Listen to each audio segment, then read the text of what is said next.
viewers, welcome to the other session of water quality analysis. So in that, first we have to understand the water pollution and sources of pollution.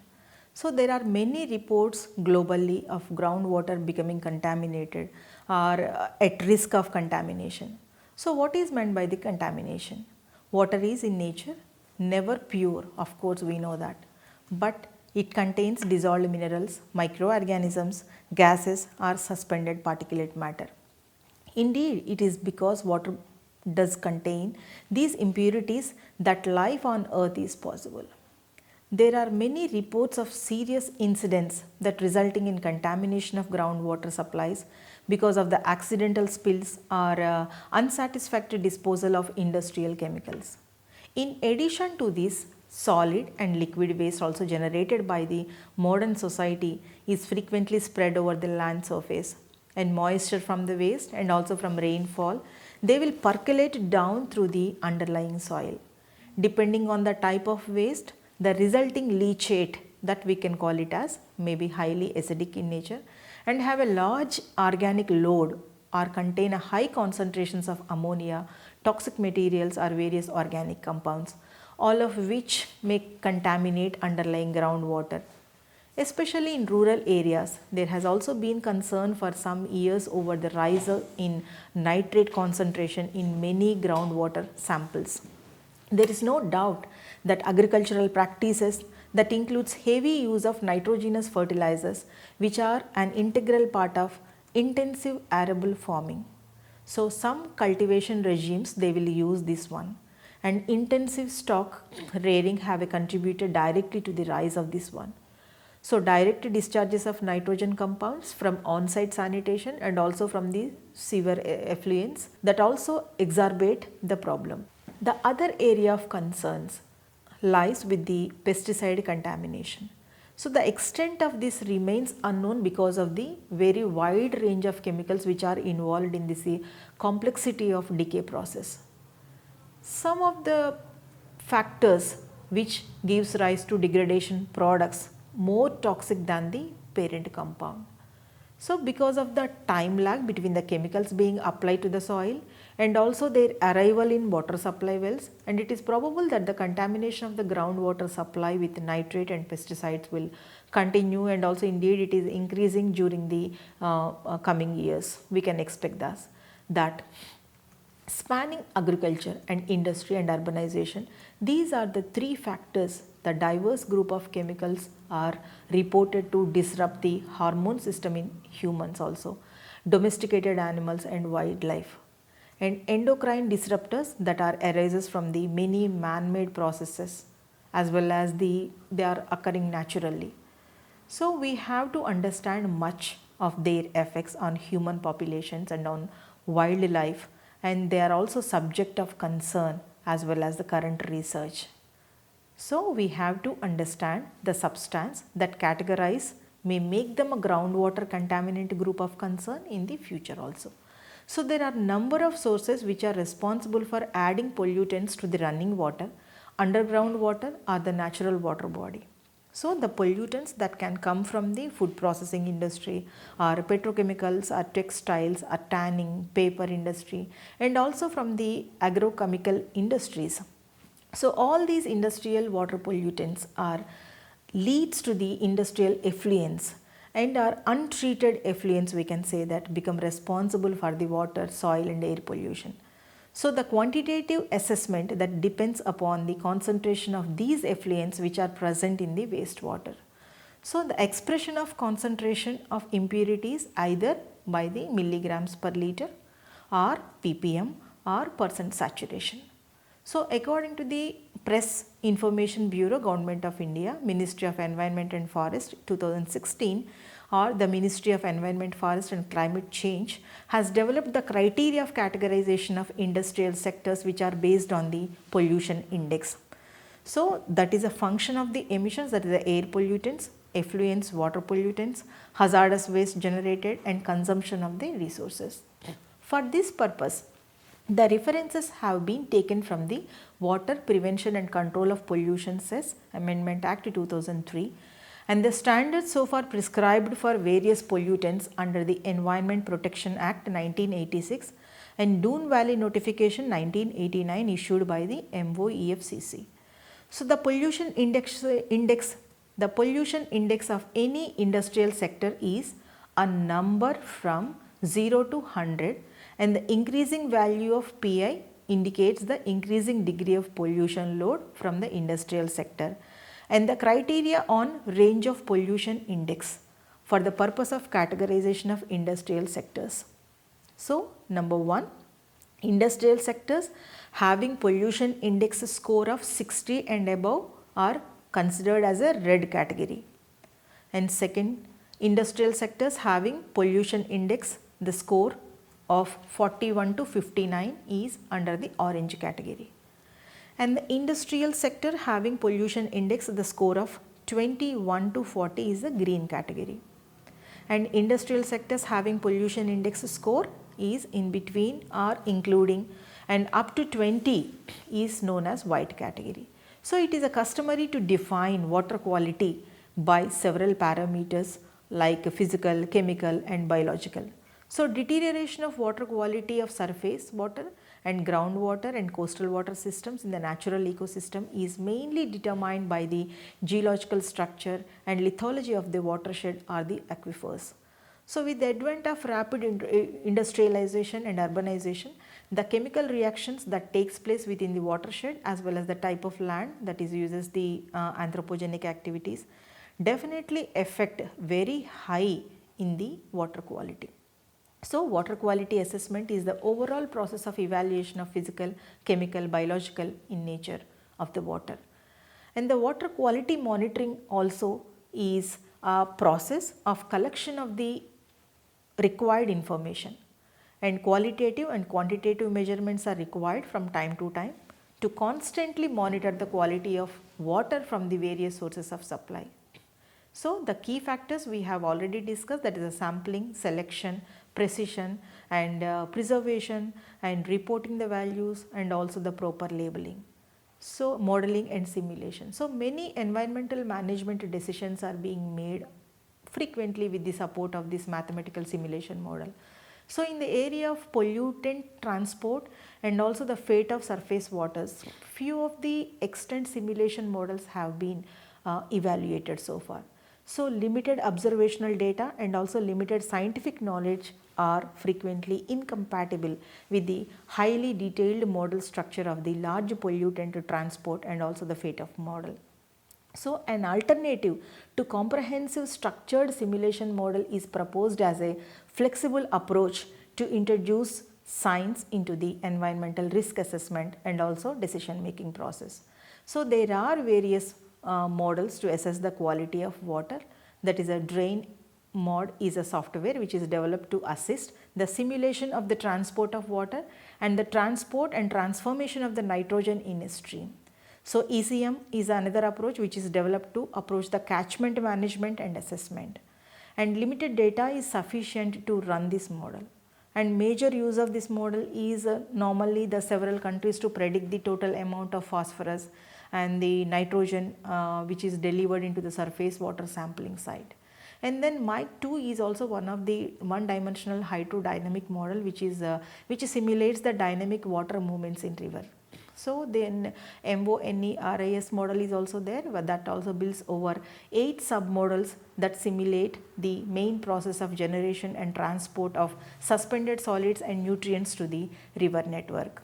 The Tomcat is also one of the model that make use of the Monte Carlo analysis and was developed to assist in the process of reviewing effluent quality standards at sampling sites of surface water quality preservation. And also Qual2K is one-dimensional steady state model of water quality and in-stream flow.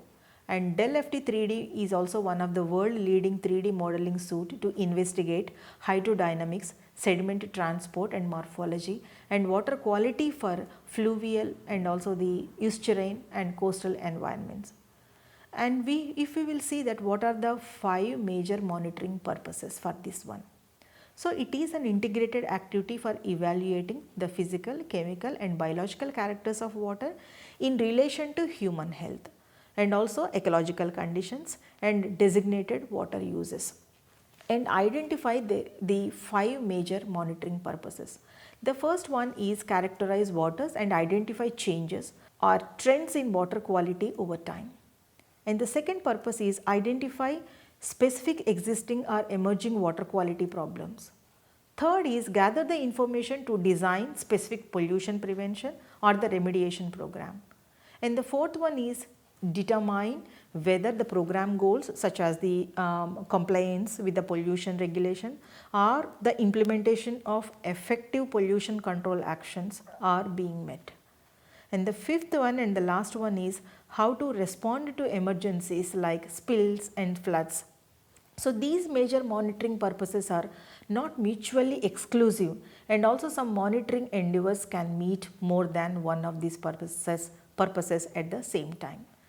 And the next one is sensor based monitoring.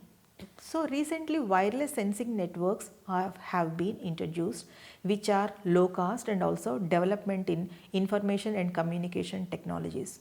So these simple low cost networks that allows monitoring process to be conducted remotely in real time and with minimal human intervention.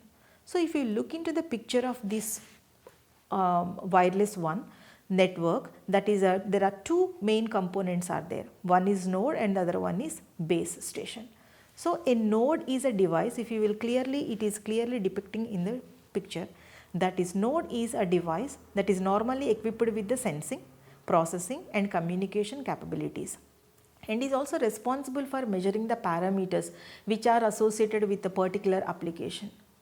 And the second part is the base station. It is responsible for capturing and providing access to all measurement data from the nodes and can sometimes provide gateway services to allow the data to be managed remotely.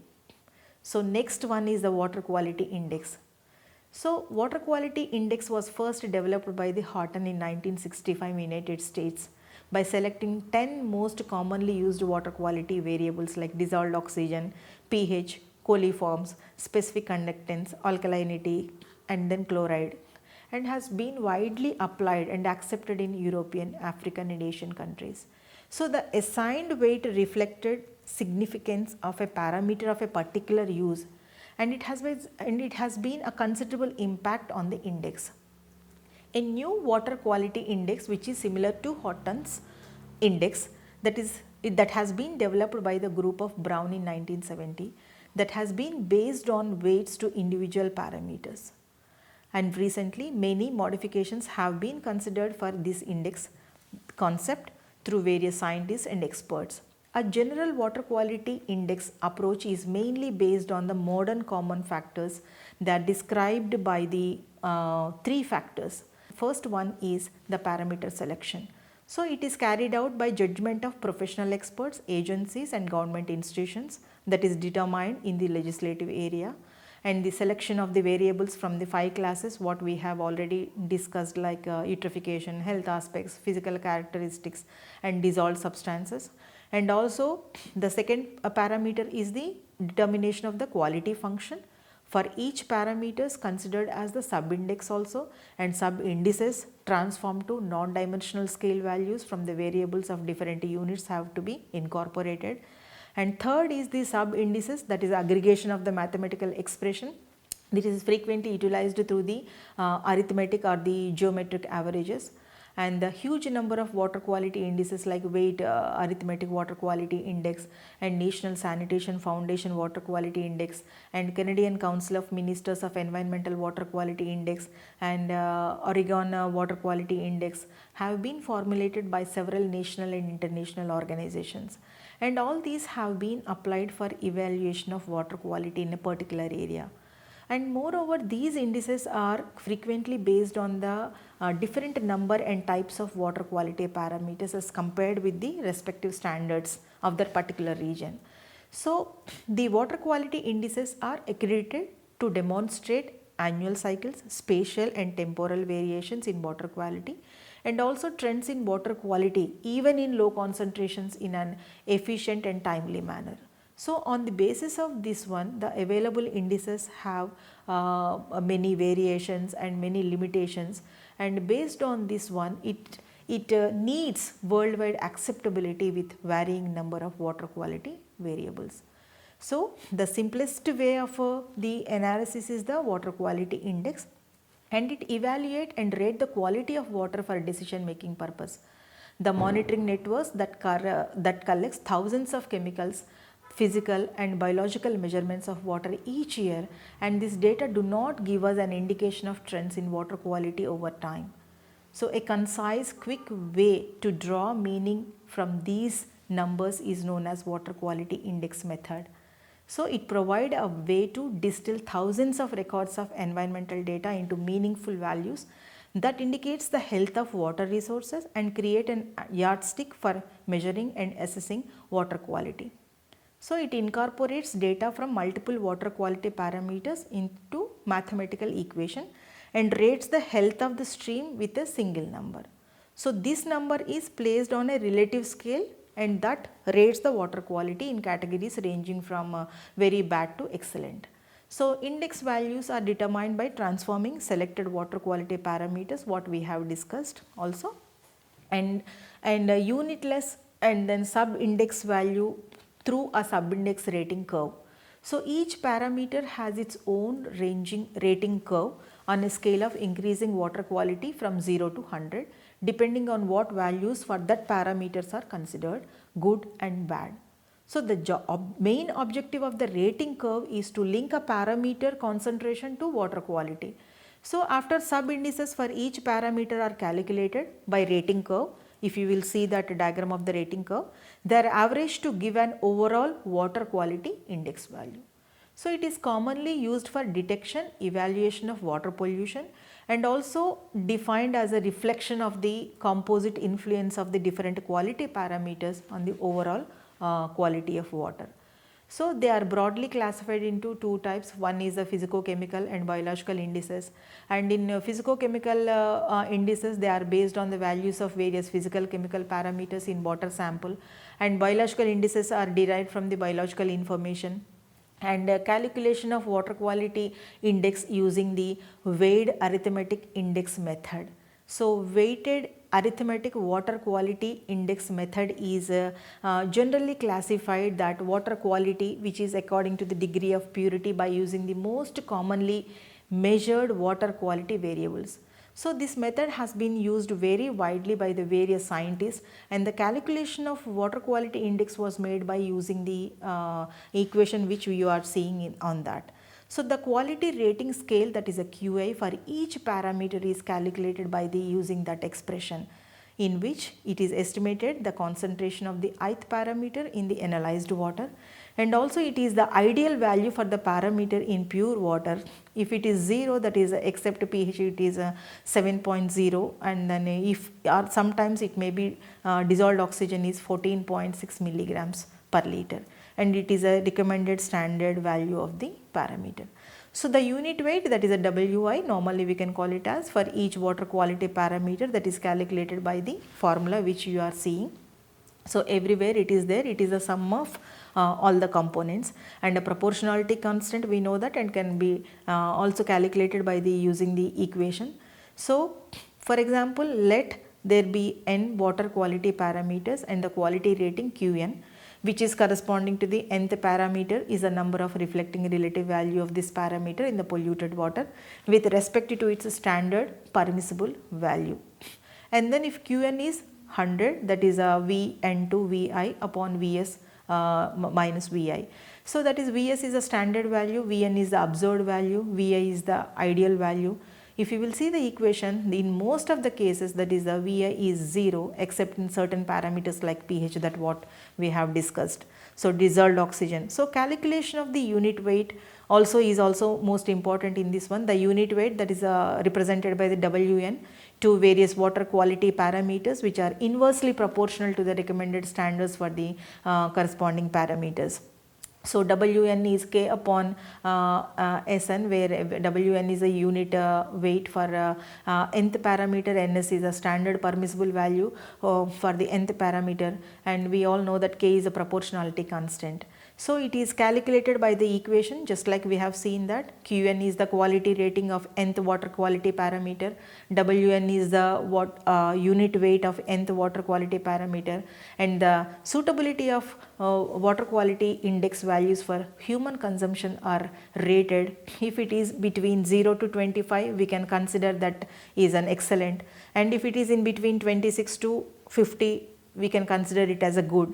If it is in between 51 to 75, it is bad, 76 to 100 very bad, in 100 and above it is unfit. So learner, we have to conclude this session that the study of different water quality indices, it may be also inferred that the aim of water quality index is to give a single value to water quality of source, along with the reducing higher number of parameters into a simple expression that resulted into easy interpretation of water quality monitoring data. Moreover, this is an effort to review the important indices which is used in the water quality vulnerability assessment, and also provides the information about indices composition and mathematical forms. These indices utilize various physicochemical and biological parameters and have been resulted as an outcome of efforts and research and further development that is carried out by different governmental agencies and experts in this area globally. I think you have enjoyed thoroughly this water quality analysis, and in the next session we will come up with some more details about the environmental impact assessment. Thank you.